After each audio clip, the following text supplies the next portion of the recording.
Welcome to Aadya TV. ఇప్పుడు మనం ప్రజాభవన్ దగ్గర మనం చూస్తున్నాము. బ్లైండ్ అంటే వాళ్ళ డాడీని తీసుకొని ఒక అబ్బాయి రావడం జరిగింది ఇక్కడ. మరి ఏంది అని చెప్పేసి ఆయన మీడియా పాయింట్లకు అయితే వచ్చిండు. ఆయన అడిగి తెలుసుకునే ప్రయత్నం చేద్దాం.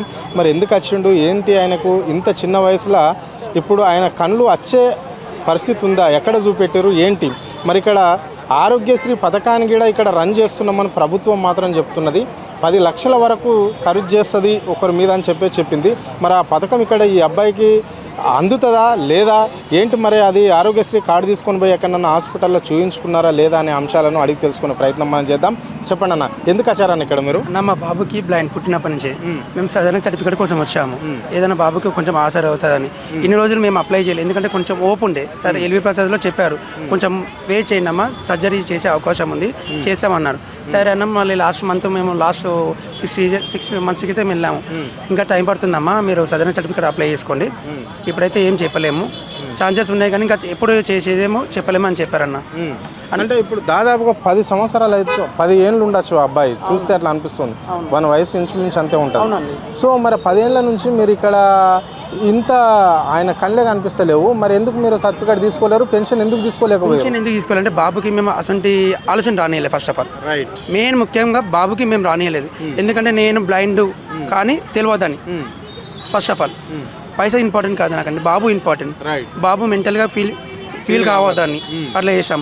ఇప్పుడు ఏంటంటే మాకు లాస్ట్ ఇయర్ 2024లో ఇచ్చారు సర్టిఫికేట్, బాబు ఇది బ్లైండ్ అమ్మా, ఇప్పుడు ఏం చేయలేము, ఆపరేషన్ ఇంకా టైం పడుతుంది, మీరు ఫర్దర్గా ఏమన్నా చేసుకోవాలంటే చేసుకోండి అని చెప్పారు. అంటే ఖర్చు ఎంత అవుతుంది అని చెప్పేసి కూడా వాళ్ళు హాస్పిటల్లో డాక్టర్లు చెప్పడం అనేది అయితే జరిగిందా? ఏం చెప్పలేండి, అసలు విషయం ఏం చెప్పలేదు. సర్జరీ చేస్తే 100% కళ్ళు వస్తాయని చెప్పేసి కూడా డాక్టర్లు మీకు చెప్పారా?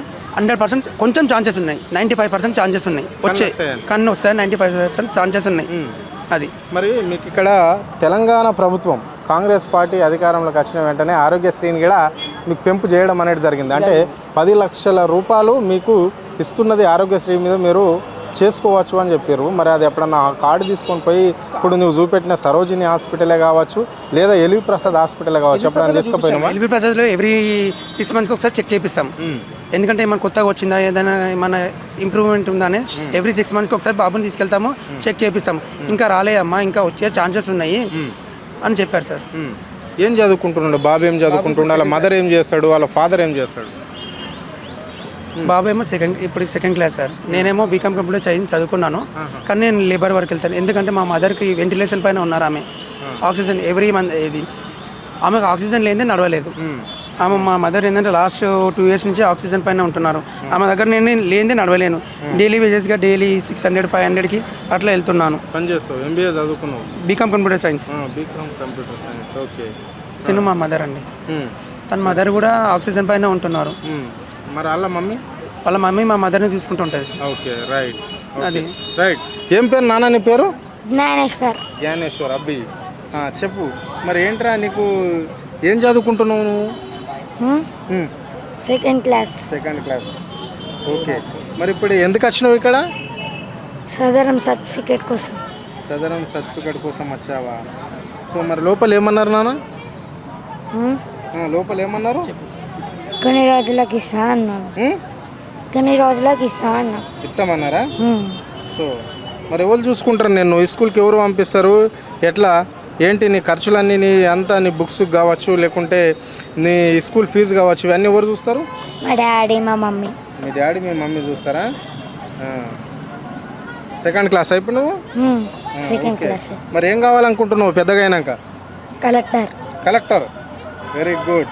చెప్పినావా లోపల శనారెడ్డి సార్కు అడిగితే? డాడీ అడిగిందా? Okay, right. ఇది పరిస్థితి. బాబు ఆలోచన విధానం కావచ్చు, ఆయన కోరికలు కావచ్చు.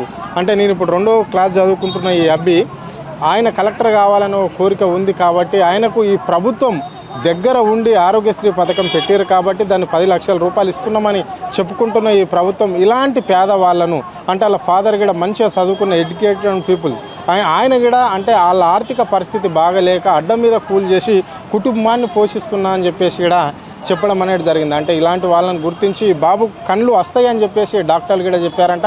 సో డబ్బు ఖర్చు పెడితే కళ్ళు వస్తాయనే విషయమే కదా, అర్థమైంది కదా, అదే కదా. సో ఇప్పుడు ఆరోగ్యశ్రీ పథకం ఉంది కాబట్టి దీన్ని ప్రభుత్వం ఎంట ఉండి ఇలాంటి వాళ్ళ దరఖాస్తులు తీసుకొని ప్రజావాణిలో తీసుకొని ఇలాంటి పేదవాళ్ళకి హెల్ప్ చేయాలని చెప్పేసి మనం కోరుకుందాం. ప్రభుత్వం కూడా ముందుకు రావాలని చెప్పేసి కూడా కోరుకునే పరిస్థితి అయితే కనిపిస్తుంది. సో వాళ్ళ ఫాదర్ మాటల్లో మనం విన్నాం కదా, అంటే మా ఆర్థిక పరిస్థితి ఎలాంటిది ఉండదు కాబట్టి సదర్ సర్టిఫికేట్కి వచ్చినాం. అంటే నా బాబుకు నేను ఆయన గుడ్డి అనే విషయం తెలియకుండా మైండ్లో ఫిక్స్ కాకుండానే ఆయన పెంచా. ఇప్పటి వరకు ఇంకా ఎన్ని రోజులు ఉండాలి ఇదే విధంగా, నా ఆర్థిక పరిస్థితి బాగలేదు కాబట్టి ఇక్కడ నేను ప్రజాప్రభుత్వంలో ప్రజావానికి వచ్చా. అంటే ఇక్కడ అధికారులు కావచ్చు లేకుంటే ప్రభుత్వమే ఆదుకోవాలని చెప్పేసి వచ్చినా అని చెప్పేసి కూడా అని చెప్పాడు. ఈ ప్రభుత్వానికి మళ్ళీ ఒకసారి మనం అప్పీల్ చేద్దాం. అంటే ఈ బాబు కళ్ళు చూస్తే మంచిగా అవుతాయి అని చెప్పేసి కూడా డాక్టర్లు చెప్పారన్నారు. సో ఈ అబ్బాయిని చూపించి మంచిగా చేస్తే ఎప్పుడు ఈ ప్రభుత్వానికి రుణపడి వాళ్ళ కుటుంబం మాత్రం ఉంటుంది అని చెప్పేసి చెప్పుకోవచ్చు. ప్రజలు కూడా నమ్ముతారు. సో ఈ బాబుకు కోరిక ఉంది, ఆయన ఐఏఎస్ కావాలని. అంటే ఐఏఎస్ కావాలంటే అన్నీ బాగా ఉండాలి. సో అందులో ఏది ఉన్నా లేకపోయినా కళ్ళు అయితే ఉండాలి. కళ్ళు ఉంటే ఏదైనా సాధించవచ్చు అనే ఒక కోరిక ఉంటుంది కాబట్టి ఆ బాబు కళ్ళు రావాలని ఆ భగవంతుని కూడా మనం మనస్ఫూర్తిగా కోరుకుందాం. కెమెరా పర్సన్ ప్రవీణ్తో అరుణ్, ఆద్య టీవీ, హైదరాబాద్. ఎట్లా అనిపిస్తుంది ఈ 17 నెలల కాంగ్రెస్ పార్టీ పరిపాలన ఈ రాష్ట్రంలో ప్రజలకు ఇస్తున్న 6 గ్యారెంటీల ముచ్చట ఏంటి? అంటే వీళ్ళు చేస్తున్నారు కానీ ఎట్లా అంటే ఏదో జనాల మధ్యలో బంతి బ్యాట్ బాల్ ఆడినట్టు ఉందన్న. ఇది ఒక క్రికెట్ టీంని జమ చేసి స్టేడియంలోకి తెచ్చి మీరు బ్యాటింగ్ చేస్తారా మేము బౌలింగ్ చేద్దామా అన్నట్టుంది ఫైట్. వాళ్ళకి గత ప్రభుత్వానికి దీనికి తేడా ఉంది. ఈ 15 నెలల పాలనలో కొత్త రేషన్ కార్డులు మంజూరు పెట్టిరు కానీ ఇంకా ఎవరికి ఇవ్వలేదు. నేను అందుకనే అంటున్నా, ఉత్తమ్ కుమార్ రెడ్డి గారు ఏమంటారు అంటే దసరా అన్నారు, దీపావళి అన్నారు, సంక్రాంతి అన్నారు, మొన్నదానికి ఏమన్నారు మార్చి నెల అన్నాడు, మళ్ళీ మే నెల అంటాడు, ఇప్పుడు మళ్ళీ జూన్కు లాస్ట్కి ఇస్తా అంటాడు. అసలు మీకు ఇచ్చే ఉద్దేశం ఉంటే ఇవ్వండి, లేదంటే మేము ఇవ్వమని చెప్పేసి కూడా ప్రజలు ఎవరికి ఇప్పుడు వీళ్ళు ఇచ్చినా అవి వాళ్ళు కష్టాలు చేసుకొని కొనుక్కొని తింటారు, వీళ్ళు ఇవ్వకపోయినా కష్టాలు చేసుకొని తింటారు. నేనే అనేది ఏంటంటే ఇప్పుడు రేషన్ కార్డు అనేది ఒక వ్యక్తికి ముఖ్యమైనది, ఒక కుటుంబానికి. Aadhaar card, ration card, pan card ఇవి 3 ముఖ్యమైనవి.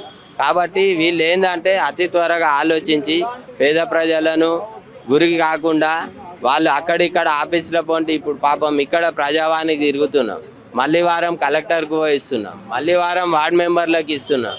ఎవరికి చెప్పుకుంటారండి బాధలు ఇవన్నీ? ప్రభుత్వం చూస్తుంది ఏమన్నా అంటే రేవంత్ రెడ్డి గారు ఏమంటారు, ప్రభుత్వం ఉంది మీరు మాకు తెలియజేయండి మేము చేస్తామంటారు. ఏం చేస్తారు వాళ్ళు? అసెంబ్లీ శాసనసభల మండలం మాట్లాడినప్పుడు ప్రజల గురించి మాట్లాడాలండి. ఎక్కడెక్కడ ఎమ్మెల్యేలు గెలిచిరో వాళ్ళు చెప్పాలా మా ప్రజలకి సమస్య ఉంది, మా నియోజకవర్గంలో మోరీలు లేవు, నాళాలు లేవు, నల్లలు లేవు, వాడికి రేషన్ కార్డు లేదు, వాడికి ఇల్లు లేదు చెప్పాలా. ఆడ పోతారు ఇంకా వేరే వేరే ఎమ్మెల్యేలు. ఇవన్నీ టైంపాస్ మాటలు ఎందుకండి? ప్రభుత్వం ఎలాగో లాస్ అయిపోయింది. ఇప్పుడు మీరు శాసనసభల మండలి పెట్టడం కారణం ఏంది? ప్రజల సమస్య కొరకు. మీరు ప్రజల సమస్యలను పరిష్కరించండి మొదలు. అవి అయినాక మీరు ఏందో మాట్లాడండి, అది అందరికీ తెలుసు. మీరు మంచి లొకేషన్కి వచ్చి మంచి ప్రభుత్వం అన్నారు కాబట్టి మీరు మంచి చేయండి, మీ ప్రభుత్వమే మేలుకుంటుంది. ఉన్న ప్రభుత్వం అయితే మంచిగా చూడాలి కదండి. రేషన్ కార్డులు అన్నారు ఇవ్వండి, ఇందిరమ్మ ఇల్లు అన్నారు ఇవ్వండి, చేయండి మీతోని. ఆఖరికి మీతోని ఇందిరమ్మ ఇల్లు ఇయ్య చేత కాకపోతే ఒక స్కీమ్ ద్వారా రిలీజ్ చేయండి. ఇప్పుడు మేము ఎలాగో 8,000 6,000 రెంట్ కట్టి ఉంటున్నాం, మాకు ఒక ల్యాండ్ చూపించి మాకు ఇల్లు కట్టించి నెలకు అంతో ఇంతో కట్టుమానండి. ఆ స్కీమ్ రిలీజ్ చేయండి మీతో చేత కాకుంటే. అంటే కాంగ్రెస్ పార్టీని అంటలేను, ఏ ప్రభుత్వమైనా బీజేపీ ఉండని, కాంగ్రెస్ ఉండని, బీఆర్ఎస్ ఉండని, కానీ ఇట్లా ప్రజలని మభ్యపెట్టి అదొక మాట ఇదొక మాట చెప్పి ముందుకు లాగొద్దని మేము ఆశిస్తున్నాం.